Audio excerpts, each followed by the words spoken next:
Tuhan yang menggugah hati. Cerita keempat, cinta memenuhi seluruh bumi. Salah satu wujud tindakan nyata dari cinta adalah memberi tanpa mempertimbangkan siapa yang diberi. Oleh karena itu, jika seorang diberi, sudah selayaknya ia berterima kasih kepada orang yang memberi, karena ia telah menerima tanda kasih.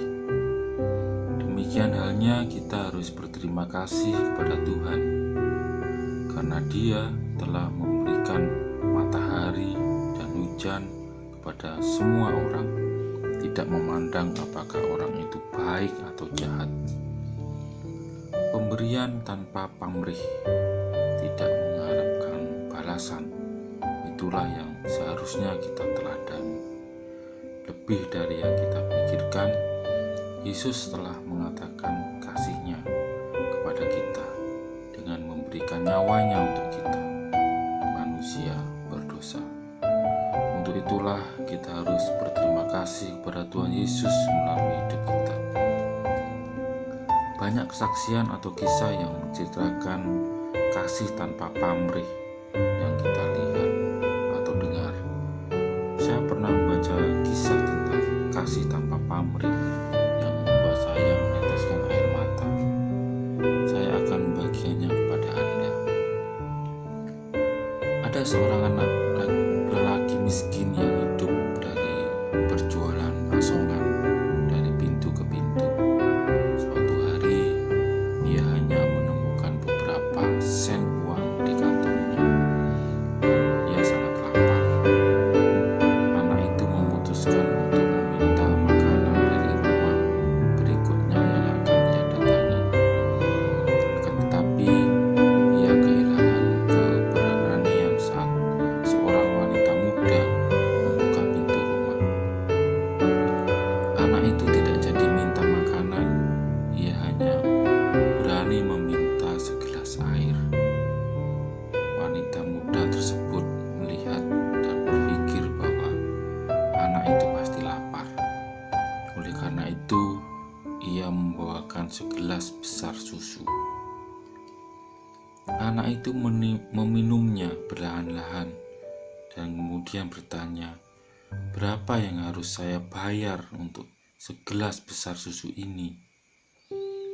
Wanita itu menjawab, "Kamu tidak perlu membayar apapun. Ibuku mengajarkanku untuk tidak menerima bayaran untuk suatu kebaikan." Anak lelaki itu kemudian menghabiskan susunya dan berkata, "Dari lubuk hati saya paling dalam, saya berterima kasih kepada Anda." Sekian tahun kemudian, wanita itu sakit kritis. Para dokter di kota itu sudah tidak sanggup menanganinya. Mereka akhirnya mengirimnya ke kota besar, di mana terdapat dokter spesialis yang mampu menangani penyakit langka itu. Dokter Howard Kelly dipanggil untuk memeriksa wanita itu. Pada saat ia mendengar nama kota asal wanita yang sakit itu, terbesit seberkas pancaran aneh di mata Dr. Kelly.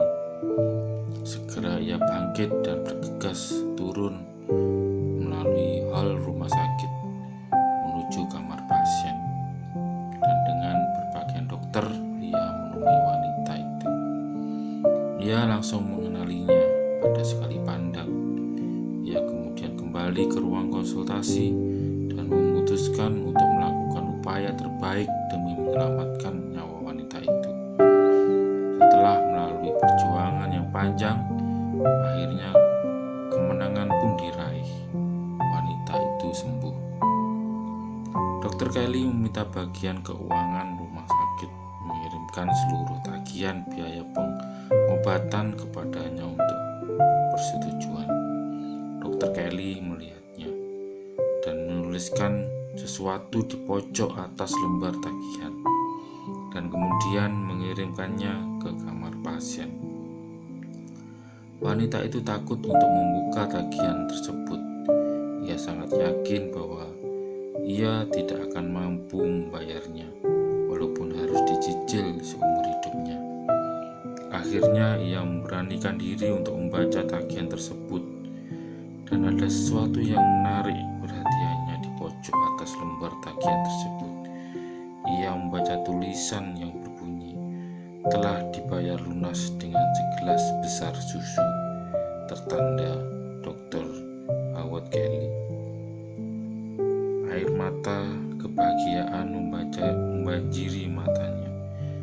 Ia berdoa, "Tuhan, terima kasih atas cintamu telah memenuhi seluruh